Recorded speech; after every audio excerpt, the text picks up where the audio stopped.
Él os guiará a la verdad completa. Y también Jesús ha dicho, y estas palabras son muy importantes: cuando venga el defensor, el Paráclito, mostrará al mundo en qué está el pecado.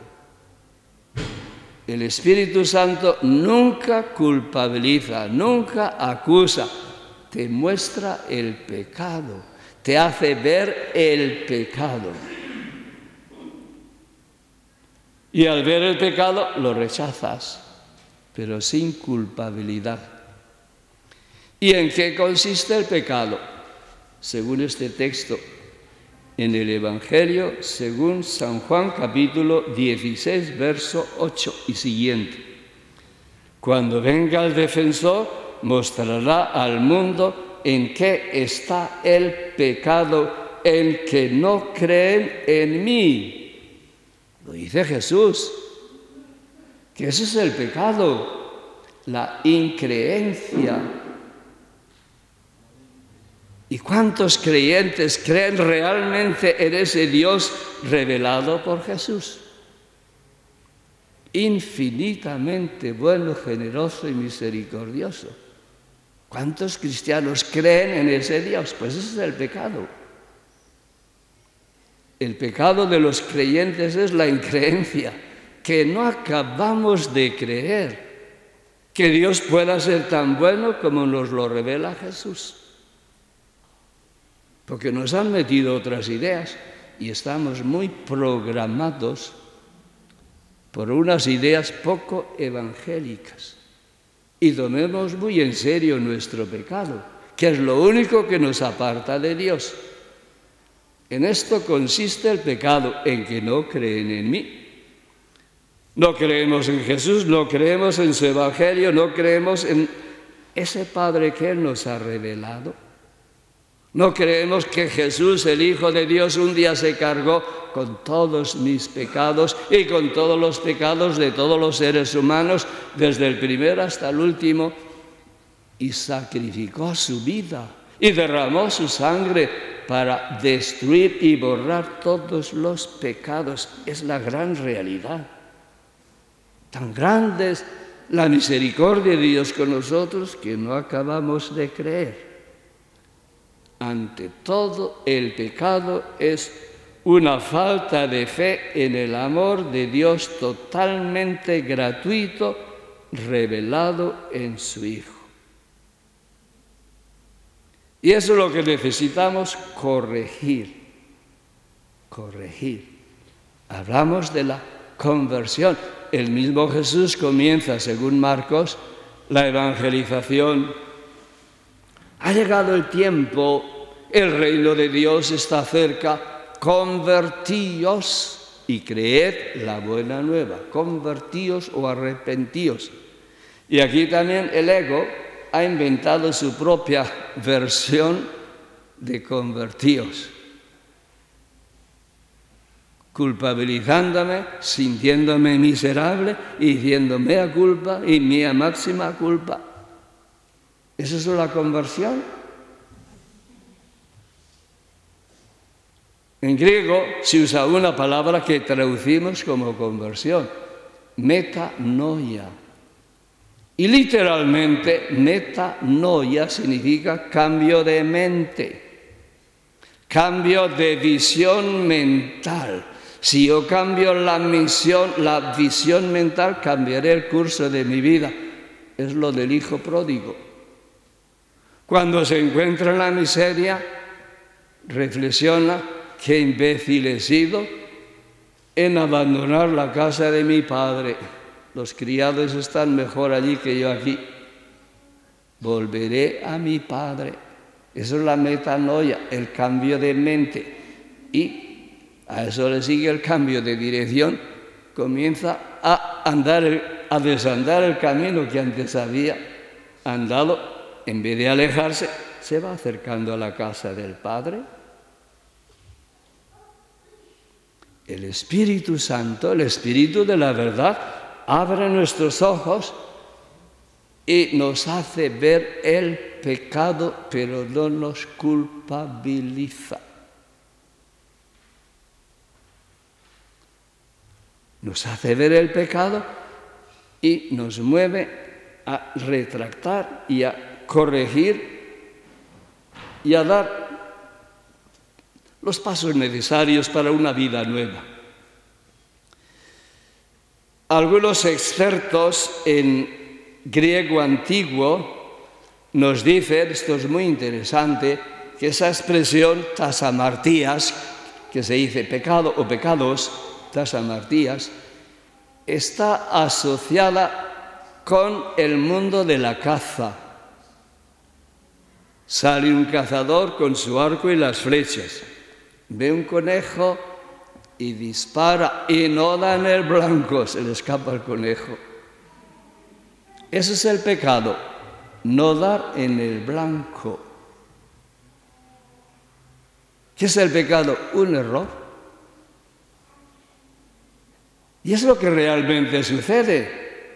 Un joven busca la felicidad y el amor. Si todo pecador es un buscador de amor y de felicidad.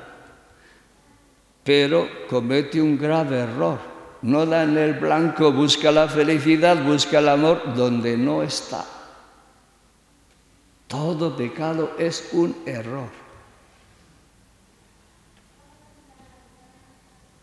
¿Y cómo se remedia el error? Pues corrigiéndolo.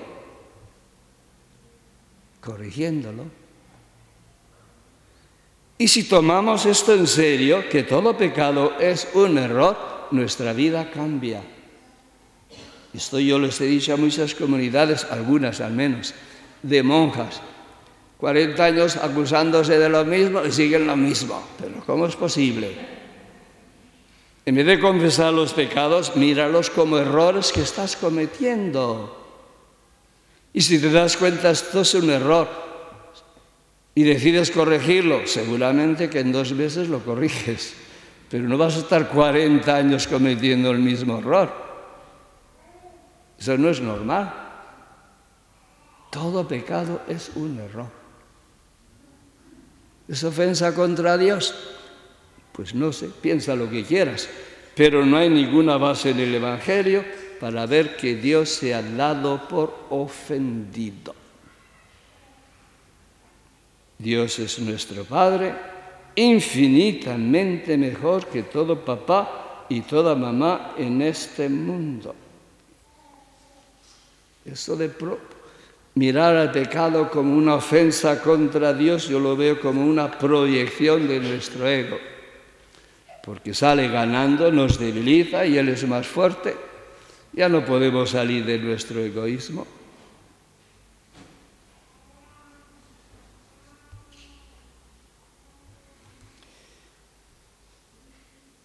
Esta idea de que hemos ofendido a Dios está muy metida en la conciencia humana. Para algunas personas parece imposible salir de ahí. Y es muy triste. Hace un par de años, en unas conferencias en otra ciudad de España, mencioné algo así, un poco más de paso. Pero el último día una señora me salió en defensa de la culpabilidad. Claro que somos culpables. Y como último argumento me dijo, ¿y si yo le ofendo a usted, qué pasa? Y yo le dije, ¿y si yo no me doy por ofendido, qué pasa? Y salta, ese es su problema. Pues ese es el problema de Dios, que no se da por ofendido. Perdónanos como nosotros perdonamos. Y el perdón pleno, el perdón que Dios nos ofrece y Jesús nos ofrece, está aquí en que no se da por ofendido. Ese es el perdón auténtico. Y es el mejor modo de preservar la buena salud que Dios nos ama como mamá y papá y se preocupa por nuestra salud. Y cuando ya me doy por ofendido, me estoy envenenando. La salud se resiente y eso le duele a Dios. el mejor modo de perdonar, no darse por ofendido. Y mira el ejemplo de Jesús. Cuando le están martillando, lo han rechazado conscientemente, con mentiras han conseguido que Jesús sea condenado a la crucifixión. Jesús ora, y no solo ora por los que le están crucificando, sino que dice: perdónales porque no saben lo que hacen. Vaya si sabían, pues no sabían. Todo pecado es un acto de inconsciencia. Y el pecador es un inconsciente que se está haciendo daño a sí mismo y haciendo daño a otros. Es la realidad como Dios la ve. Y después de todo eso todavía alguno tendrá dudas. Pues vamos a San Pablo, que ha recibido el Evangelio directamente de Dios. Capítulo 8 de los Romanos es muy rico, y tenemos un par de frases que valen por cualquier tratado de teología. Ya muy adelante de este capítulo 8, verso 31, pregunta así: bueno, después de hablar del amor de Dios, ¿qué podemos decir? Si Dios está con nosotros, ¿quién estará contra nosotros? El que no perdonó ni a su propio Hijo, sino que lo entregó por todos nosotros, ¿cómo no nos va a dar gratuitamente con Él todas las cosas? Y ahora vienen estas dos interrogaciones. ¿Quién podrá acusar a los hijos de Dios? ¿Quién acusa? ¿A ti quién te acusa generalmente? ¿Quién? Mi propia conciencia. Mi conciencia formada según unas normas de moral. Esto es pecado y aquello es ofensa contra Dios. Pues me acusa. Esta es la conciencia formada o mal formada, no según el Evangelio, según normas de teología moral, del pasado. Me acusa. Y además hay otro acusador. Oficial acusador en el reino, ¿quién es? Satán. Pues bien, pues Satán me acusa y mi conciencia me acusa. ¿Qué debo hacer? Recurrir al juez supremo. ¿Quién es el juez supremo? Dios. Pues acudo al tribunal de Dios. Y leo de nuevo la frase: ¿quién podrá acusar a los hijos de Dios? Dios es el que absuelve. Estás ante el juez, escucha todas las acusaciones contra ti y te absuelve. Te dice: es inocente. ¿Te lo puedes creer? Pues esa es la sentencia que da Dios. Mi conciencia me acusa, el diablo me acusa, el cura me acusa y todo el mundo. Y Dios me dice: eres inocente, pero no lo puedo creer. Ahí está la falta de fe, ahí está el pecado, que no acabo de creerlo. Y si queréis saber por qué Dios me absuelve, en todo caso, el siguiente verso nos da la clave. El siguiente verso, sea 34, lee así: ¿quién será el que condene? ¿Acaso Cristo Jesús, el que murió, mejor dicho, que resucitó, el que está a la diestra de Dios e intercede por nosotros? Es muy significativo que Pablo pone estas dos afirmaciones con interrogante. La forma interrogativa se usa muchas veces en el lenguaje ordinario, también en castellano, para afirmar algo obvio que todo el mundo sabe o debe saber. ¿No sabes que hoy es el Corpus o que el domingo celebramos el Corpus? Se supone que ya lo sabías, ¿no? ¿quién condenará?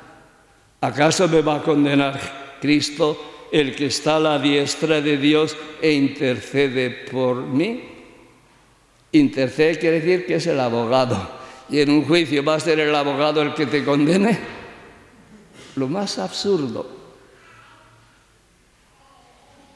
Está escrito. Y esto es palabra de Dios.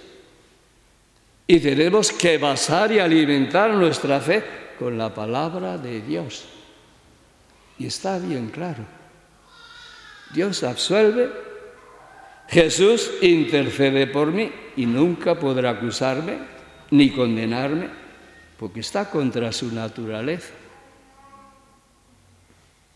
Pues vamos a ir formando nuestra conciencia según las grandes verdades reveladas en el Nuevo Testamento.